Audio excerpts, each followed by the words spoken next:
On parlait tantôt de Daoukou Péré, l'ancien président de l'Assemblée nationale, l'apprenti chrétien, comme il se définissait, qui a donc tiré sa révérence. Nous étions, avant la pause, en train d'évoquer ce côté réformateur de l'homme qui n'a pas été compris. Oui, parce que lorsqu'on dit qu'il n'a pas été compris, je suis un peu songeur par rapport à ce jugement, parce que qu'est-ce qu'il voulait faire? Est-ce que les réformes qu'il proposait sont des réformes pour ses propres intérêts ou bien pour l'intérêt de sa famille politique? C'est la question était là. La question était là, parce que il y avait à l'époque un certain nombre de personnes qui pensaient que le chef de l'État ayant été poussé à bout, ayant été éprouvé par les événements, devrait passer la main.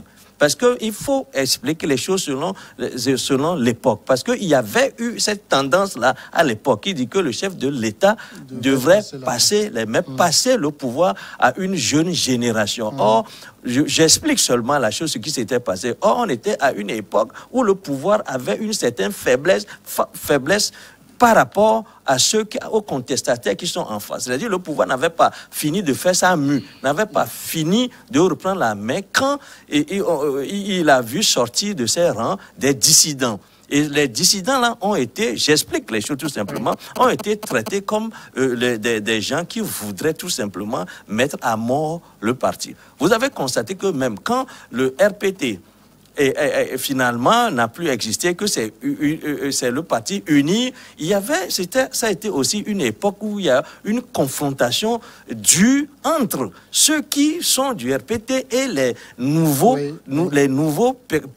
personnalités qui arrivaient, parce que il a fallu passer du RPT à unir, et les gens pensaient que c'est le RPT qui est devenu tout simplement unir. C'est faux, parce que Unir était venu avec une nouvelle mentalité et que Unir est arrivé avec des gens qui n'ont jamais fait le RPT, qui voudraient avoir aussi voix au chapitre. C'était une période de mutation aussi, où un parti qui a existé pendant longtemps, qui a été un parti que tout le monde avait pratiqué, devrait être un parti qui n'est que parti de l'échiquier politique au Togo. Donc, ça aussi, il y avait aussi eu cette période de trouble, en ce sens que comment concilier les deux tendances? Ceux qui sont, qu'on appelle les caciques, à tort ou à raison, les caciques du RPT, et ceux qui sont les jeunes loups qui arrivaient, qui voulaient aussi travailler avec le président fort, sans pour autant se revendiquer du RPT. Il y avait eu cette période de tension. Et je me demande si c'est seulement aujourd'hui que cela est en train de se résorber, parce qu'il y a eu cela. Donc, c'est un peu ce qu'il y a eu à l'époque où Daoukou Péré et Agbeyo Mekodjo, qui les deux compères, qui étaient accusés de commettre un parricide, et leur philosophie à l'époque, ce n'est pas de faire une mutation ou bien des réformes au profit du RPT, mais ce sont des gens qui se dissociaient justement de la pratique du RPT pour fonder un autre courant. Et ce courant-là, ils étaient les promoteurs directs de ce courant. Ils étaient les consommateurs premiers de ce courant, et ce sont des gens qui tiraient un bénéfice direct en tant que responsables de ce courant-là. Donc, on ne les avait pas perçus comme des gens qui proposaient des réformes au bénéfice de du parti, mais des gens qui se démarquaient du parti. Je crois que c'est cette lecture qu'il faut aussi faire de la chose. Il faut aussi rappeler que les réformes de Péré avaient suivi celles que Agbeoumé avait introduites dans le temps. Je crois que c'est Agbeoumé qui avait premièrement introduit ces réformes. Après, Péré avait suivi. Je ne sais pas si les deux ont travaillé. Ils sont amis. D'abord, ce sont des gens, je l'ai dit tout à l'heure, que c'est des gens qui sont amis, qui fréquentent les mêmes églises. Ça n'avait rien à voir. Non, ça avait à voir. Attention. Les réformes introduites par Péré répondaient à un besoin crucial. Moi, je ne comprends pas qu'on dise que Péré a voulu faire un parricide à Eyadema. Non, pas du tout. Et Eyadema, même au sein du RPT, avait des ennemis. Les gens ont attenté à sa vie. Les gens ont voulu, au sein même de sa propre famille politique, ont voulu le tuer pour le remplacer. Péré n'a fait que ressortir ce qui se passe dans le cœur de beaucoup de militants du RPT dans le temps. Et ce qui était extraordinaire, c'est que ces réformes ont été toutes refusées. Qu'on dise que Unir n'était pas né, que le RPT UNIR n'était pas l'héritier du RPT. Je dis non. Je pense, si je suis dans la fidélité de votre esprit, et non. Mais les gens de UNIR même disent que UNIR est né des cendres du RPT. Ça veut dire que le RPT est mort. Hein? Pour naître des cendres d'une structure. Si je ne m'abuse, on avait parlé à l'époque de dissolution. Voilà. Et quand on dissout une formation politique, cette formation politique n'existe plus. Et la preuve, ceux qui sont là, dans ce bureau, ils étaient tous dans le RPT. Vous n'allez pas me dire que les vice-présidents, les 5 vice-présidents n'ont jamais été membres du RPT. Ils étaient membres du RPT. Aujourd'hui, ils sont à UNIR. Le président actuel, il était dans le RPT. Le président de UNIR, le chef de l'État, il était dans le RPT. C'est plus aussi une question de méthode. Hein, voilà, c'est la méthode. Et puis une question surtout de mentalité. Les gens croient que... C'est la méthode qui a changé. Voilà. C'est les réformes qui ont changé. C'est ces mêmes réformes que Péré proposait au RPT dans le temps et qui n'avaient pas été compris. Mais aujourd'hui, ces réformes ont été opérationnelles dans UNIR. Et donc, ils n'avaient pas été compris, oui. Mais les gens ont très tôt pensé qu'ils voulaient faire un coup d'État au chef de l'État. Le peuple togolais même, qui était resté fidèle à Eyadema, de gré ou de force, jusqu'à 1990, ce même peuple crie tous les jours, exige le départ de Eyadema du pouvoir. Je pense que si Eyadema avait compris les réformes de la façon la plus simple, sur les conseils de son entourage, je pense qu'on aurait peut-être pu éviter aussi toutes ces situations d'instabilité politique que le Togo avait connues. Le Togo n'appartenait pas à Eyadema. Pour que s'il part, on dira que le Togo va sombrer dans la guerre. Eyadema est mort le 5 février 2005. Qu'est-ce qui s'est passé? Il ne s'est rien passé. Donc on arrête de déifier Eyadema tout le temps et qu'on pense que c'est lui, et que la période au cours de laquelle Péré avait dit ça, avait fait les propositions de réforme, que ce n'était pas la bonne période. Et il n'y avait pas eu de bonne période. La preuve, Eyadema est mort sans avertir les Togolais. Alors justement, est-ce qu'on pouvait avoir traversé 90, 91, traversé la période de la cohabitation qu'on a connue avec tous les soubresauts qu'il y a eu et ne pas proposer les réformes que Péré avait proposées? C'est-à-dire qu'il ne faut pas peut-être faire croire aux gens que Péré était un super-homme qui avait vu... Non, c'est-à-dire que ce qu'il avait dit, moi, au départ, lorsque je le présentais, je disais déjà qu'il était un homme courageux. Ça ne veut pas dire qu'il voit mieux la situation par rapport... Il était le seul à sentir qu'on devait avoir une réforme. Ça ne veut pas dire qu'il lui voyait la chose en tant que super-homme. C'est-à-dire, beaucoup à l'époque, peut-être un certain nombre de personnes à l'époque pouvaient voir qu'il fallait peut-être introduire des réformes pour que le parti puisse vivre à l'avenir, dans l'avenir. Mais seulement, fallait être courageux pour sortir des rangs et dire qu'il faut ceci ou cela. C'est ce que je suis en train de dire. Et je suis en train d'expliquer ce qui se passait à l'époque, la mentalité de l'époque. Lorsqu'on parle que Péré a voulu faire des réformes, les réformes là ne sont pas vues que chez Péré. On peut observer que d'autres, sous Cap, avaient parlé de ces choses-là. C'est ce que je dis que, voilà. Mais seulement, il se gardait peut-être de le dire. Je parlais d'un Péré courageux qui était allé au feu. Je savais pourquoi je le disais. Voilà. Il n'était pas la matière grise la plus performante de l'époque. Mais sans doute, il a été l'une des personnes les plus courageuses de l'époque pour avoir exprimé ses intentions clairement. Et on a vu ce que cela lui a valu. Voilà ce que j'essaie en train de dire. Mais on n'est pas en train de faire de la philosophie pour monter sur ces grands chevaux en matière d'orthodoxie, des idées, etc. J'essaie d'expliquer ce qui, à l'époque, pouvait faire en sorte que les gens disent que Péré avait voulu commettre. C'est ce que les gens pensaient. Oui. Et il a été traité comme tel. Et c'est pour cela que je dis aussi qu'il s'est trompé d'époque. Parce qu'avant d'annoncer ces genres de réformes, il a fallu peut-être qu'il regarde autour de lui pour voir s'il peut faire l'unanimité ou non. Qui sont ceux qui étaient prêts à le suivre?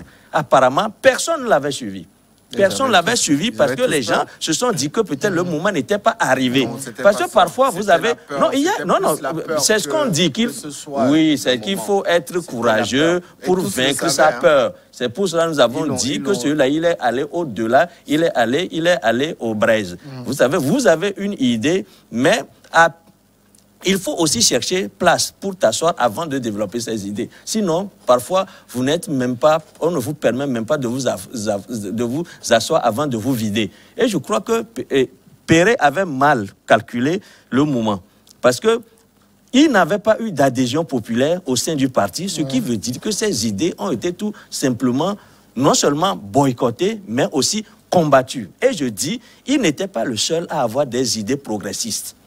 Il était l'une des personnes qui avait ces idées-là. Mais il était de ceux qui avaient pris leur courage à deux mains pour énoncer leurs idées.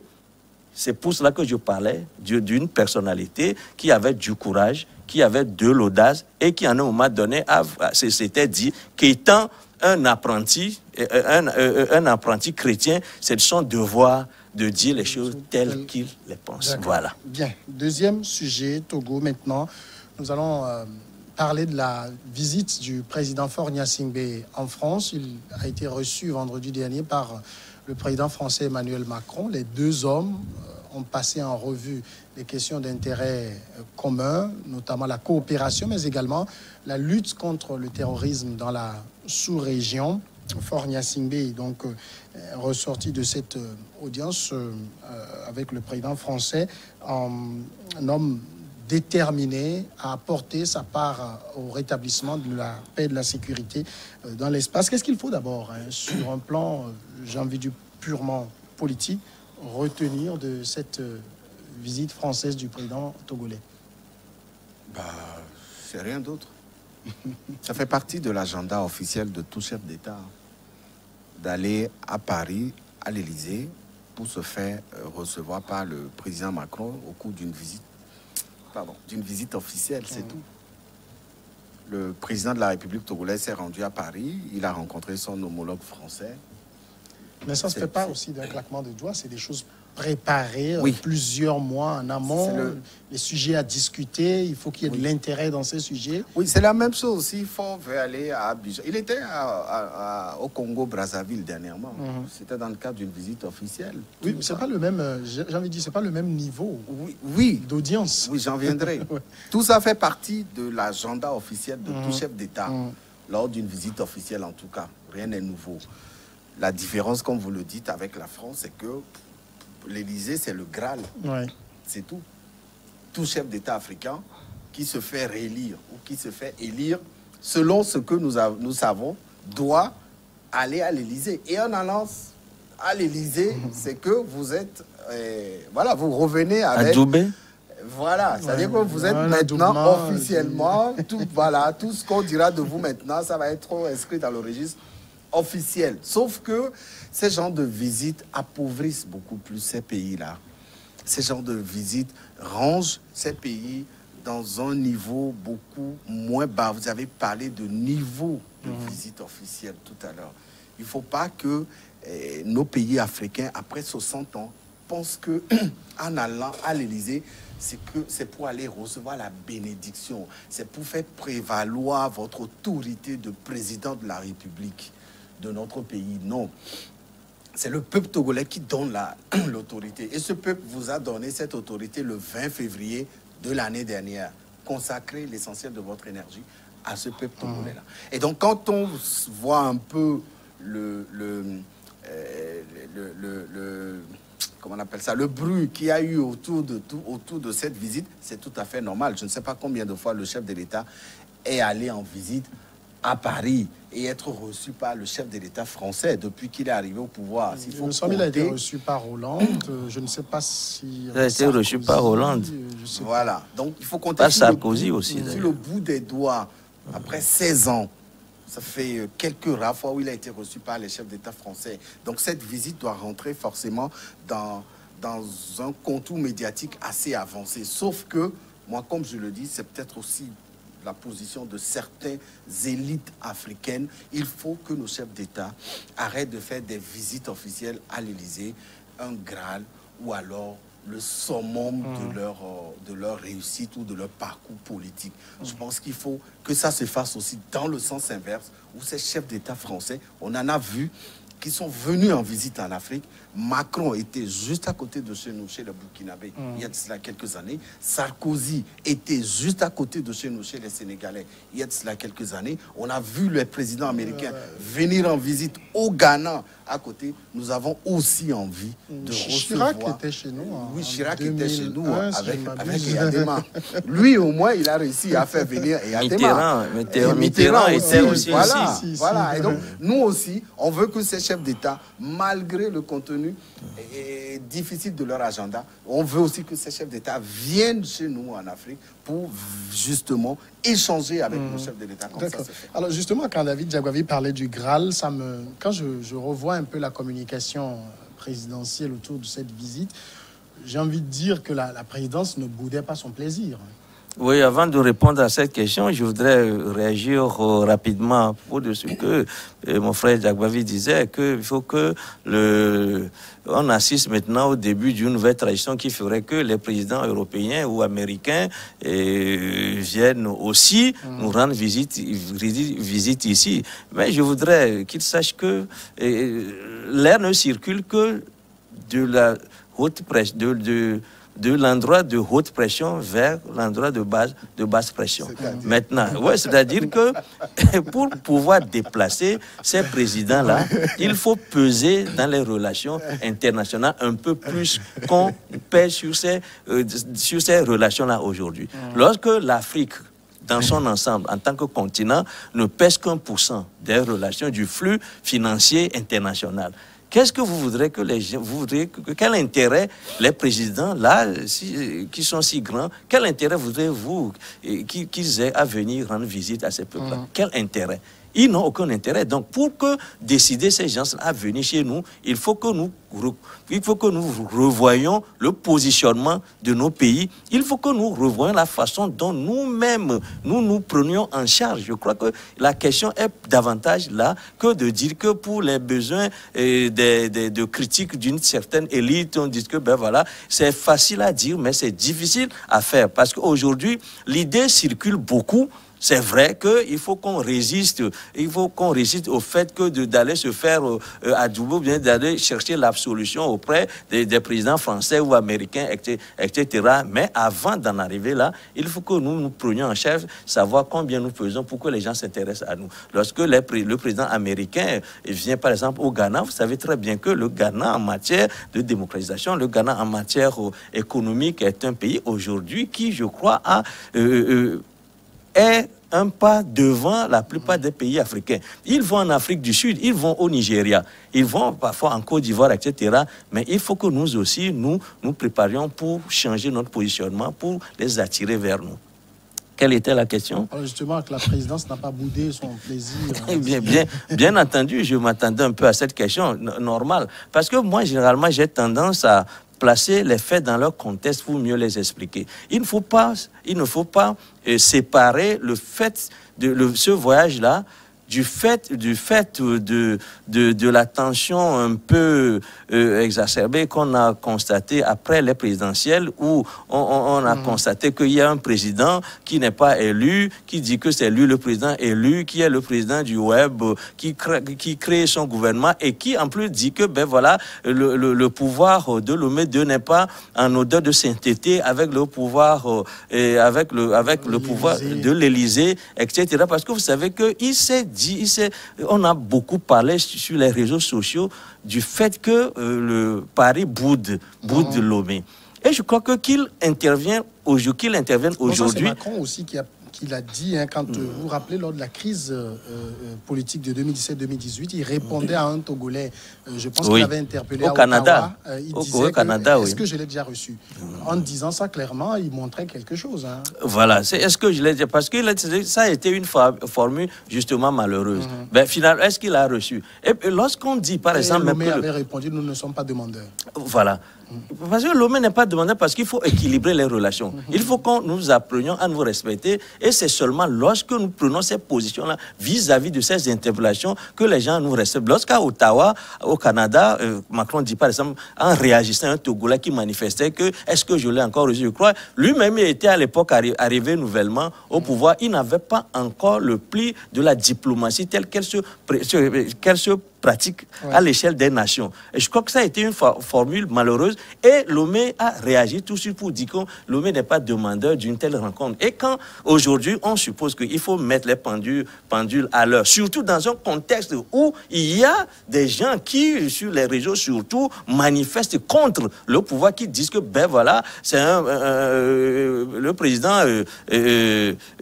président fort serait mal élu et que c'est Agbeome, etc. Et que cela interviennent justement dans ce contexte-là, ça a claqué les becs à ceux qui ont continué leur contestation, qui aujourd'hui même ont prêté l'intention à Lomé de fabriquer des communiqués pour dire, de fabriquer des communiqués, etc. Je crois qu'on a suivi, par exemple, Agbeome qui dit que les Américains s'apprêtaient à tomber sur le pouvoir de Lomé II, que les Américains sont en train de saisir les testicules de Lomé, etc., etc. On a entendu beaucoup de choses de telle sorte que peut-être qu'on a besoin pour ce coup-ci spécialement de faire ce déplacement de Paris pour faire taire certaines rumeurs et pour mettre la relation entre Paris et Lomé, mettre cette relation-là à flot tout simplement et dire à ceux qui sont restés des contestataires qu'on n'arrive pas à calmer, que ben voilà,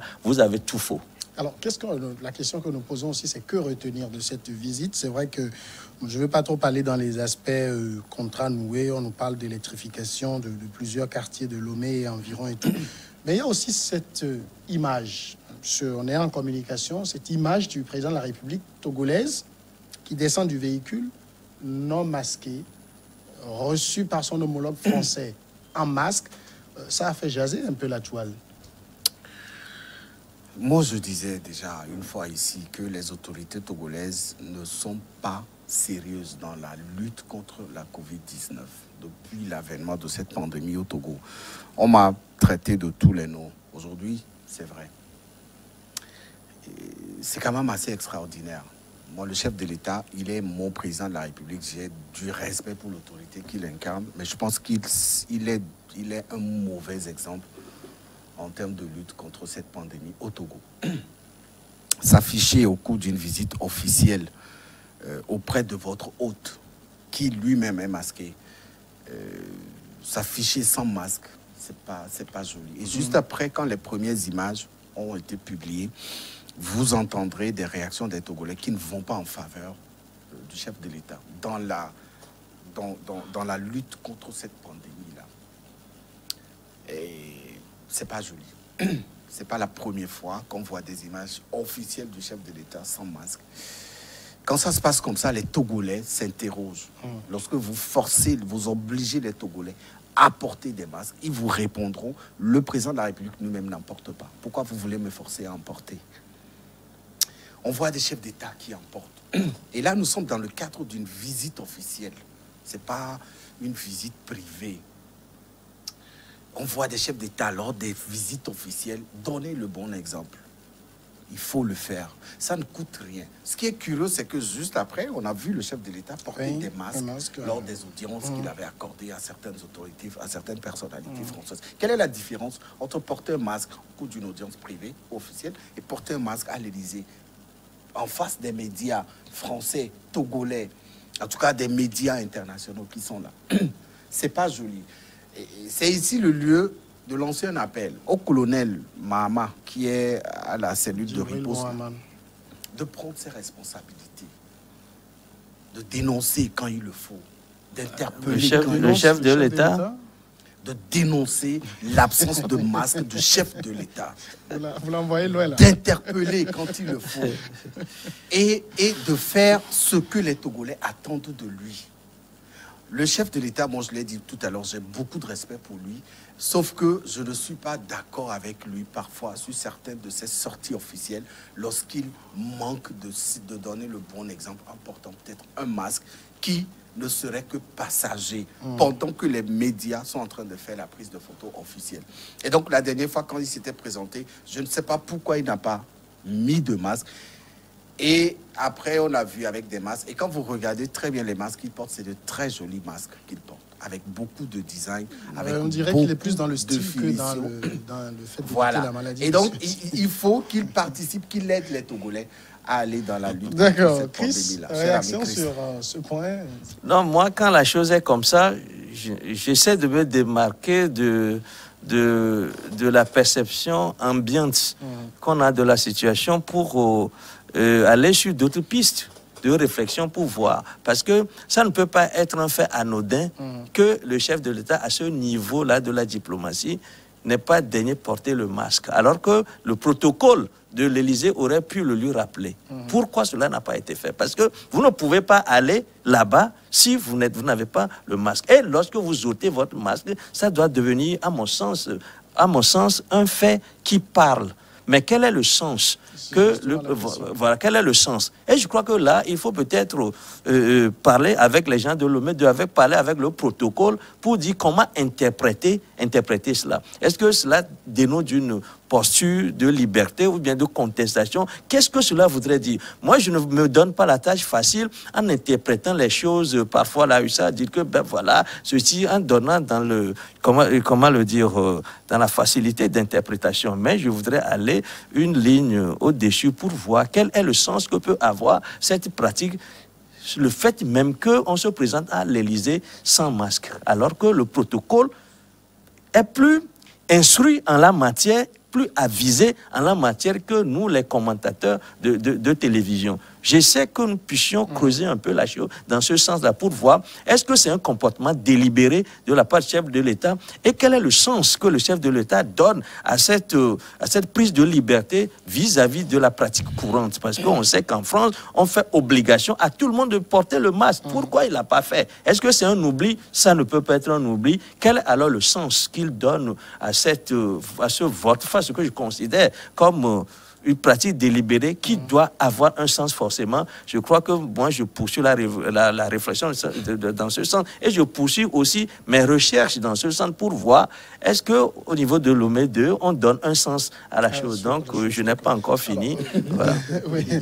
Bon, on va peut-être quitter l'aspect là. Il nous reste une minute. Dernier aspect que je voudrais évoquer en une minute. Est-ce que c'est le même Faure Gnassingbé qui a quitté Lomé pour Paris, qui est revenu? Est-ce que c'est pas un autre qui est revenu? Bah oui, bien évidemment, il est revenu Ragaillardi. Il est revenu plus voilà, j'ai été reçu par Macron. Non, quand même. Ce n'est pas un moment jubilatoire, voilà, quand même. Il est jubile. Tout chef d'État jubile. Non, à son retour d'une audience à l'Élysée. Tout chef d'État africain d'un pays francophone. On est encore dans ce complexe. On l'est toujours. C'est obligé, ça va nous suivre. 60 ans après, ça nous suit toujours. Et Ouattara, il semble qu'il est en train de forcer à être reçu encore. Lui, il est toujours reçu. Il était là 3 fois l'an. J'ai vu Macky Sall était là. C'est comme ça. Vous avez déjà vu un chef d'État anglais aller se faire tout ça à la... Eux, ils vont ailleurs. Comment on dit ça, chez la reine Elisabeth ou chez le premier ministre. Il n'y en a pas, vous ne verrez pas ça. Mais nous, c'est ancré en nous. Quand vous allez, il est allé tout fier, il est revenu tout léger. Nous sommes tous contents qu'il ait été reçu par le président Macron. Enfin, c'est fini. Regardons le Togo en face et parlons de son développement. Aussi, J'ai dit tout à l'heure que tout dépend du contexte parce que le sens qu'on donne parfois à des événements, c'est le contexte qui les a vus naître.